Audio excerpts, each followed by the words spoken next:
कांग्रेस का अधिवेशन था, उसमें 100 डेलीगेट गए थे यहाँ से, इस इलाके से, और ट्रेनिंग की गई थी बाकायदा। उस अधिवेशन की तैयारियों में यहाँ के डेलीगेटों ने जो ने स्वागत समिति का काम कराया था, यहाँ आगे ट्रेनिंग दी थी और बड़ी भारी लड़ाई लड़ी थी। किसान डरते थे। इसके लिए काफ़ी दिन से उनकी चर्चा थी कि ये स्किनर जो है पैर में से अनाज उठा ले जाता है, टैक्स भी ज़्यादा लेता है, ये इलाज कराया जाए इसका। तो 1928 में कांग्रेस का अधिवेशन था कलकत्ता में।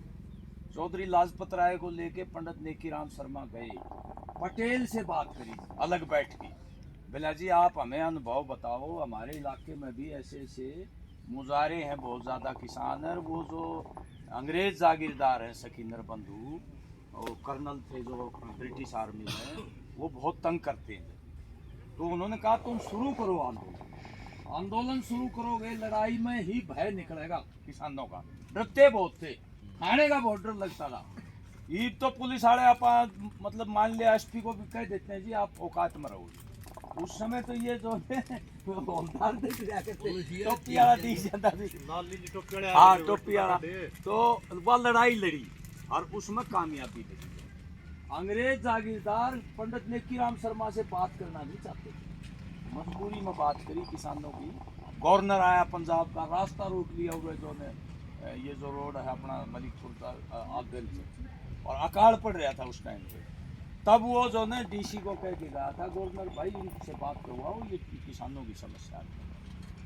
तो इसी तरह आज भी जो है माड़े दिन आ रहे अपने आप, क्योंकि बड़े बड़े सरमाएदारों की सरकार है, कॉरपोरेट की है, और राजनीति इस ढंग से कर ली उन्होंने कि जो भी सरकार आओगी अपनी सरकार आओगी। कॉरपोरेट की ताकत बहुत ज़्यादा होगी देश में, तमाम संसाधनों को वो हड़पना चाहता है। अब किसान की ज़मीन है, जीविका है उसकी, ये जो कंपनियां हैं उसको चाहे वो बिजली का खंभा गाड़ते हैं, चाहे नीचे को लाइन लगाते हैं, उसको पूरा मुआवजा नहीं देते, वो ठेकेदार की जेब में चला जाता है, उसका जी वहाँ लगा देता है जितना खर्चा ये हो गया, किसान को कम देता है। तो यो ब्रिटिश काल की जो कंपनी थी ना, उसी तरह का जमाना आ रहा है, ठीक है ना। और आप ये देखो चुनावी बॉन्ड जो लिए हैं ना, वह सारी राजनीति उनका काम की है जिनको चुनावी बॉन्ड।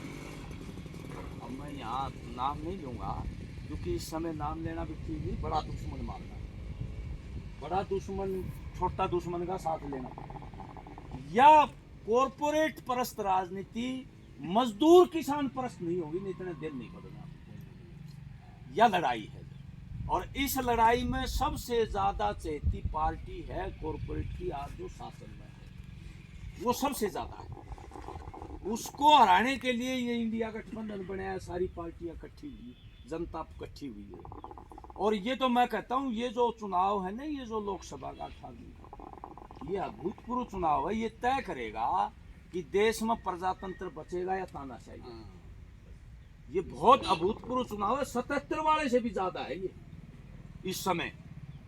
और खतरनाक लोग हैं ये, जिस तरह का जो है तानाशाही स्थापित करना चाहते हैं। बहुत सी चीजें हैं, अब देखो ना, किसान आत्महत्या करने को मजबूर है, कर्जे में, प्राकृतिक आपदा में उसको जो है मुआवजा नहीं मिलता, उसको भाव नहीं मिलता, और बड़े बड़े कॉरपोरेट के ये 17-17, 18-18 लाख करोड़ रुपए जो है पट्टे खाते डाल देते हैं।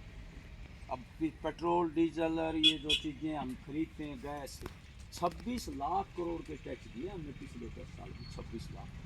जीएसटी हर महीने 2.25 करोड़ रुपए इकट्ठा होता है। ट्रैक्टर पर तो जीएसटी 18%, और कोई जहाज खरीदते उस पर 4%। मतलब आम आदमी पर यो वजन डाल रखा है। अप्रत्यक्ष रूप से जीएसटी का टैक्स भी आप देखते हैं, पेट्रोल डीजल का भी आप देखते हैं, और भाव भी हमें नहीं मिलता, हमारे बच्चों की भर्ती भी नहीं होती। अब देखो ना, सेना में 4 साल की कोई नौकरी है, 4 साल, 18 साल में वो लग जाएगा, 22 साल में वापस आ जाएगा, उसका ब्याह ही कोई नहीं होगा। हमारे बच्चे 100-100, 150-150 4 बजे उठ की कसरत करते थे, 8 फौज में भर्ती है।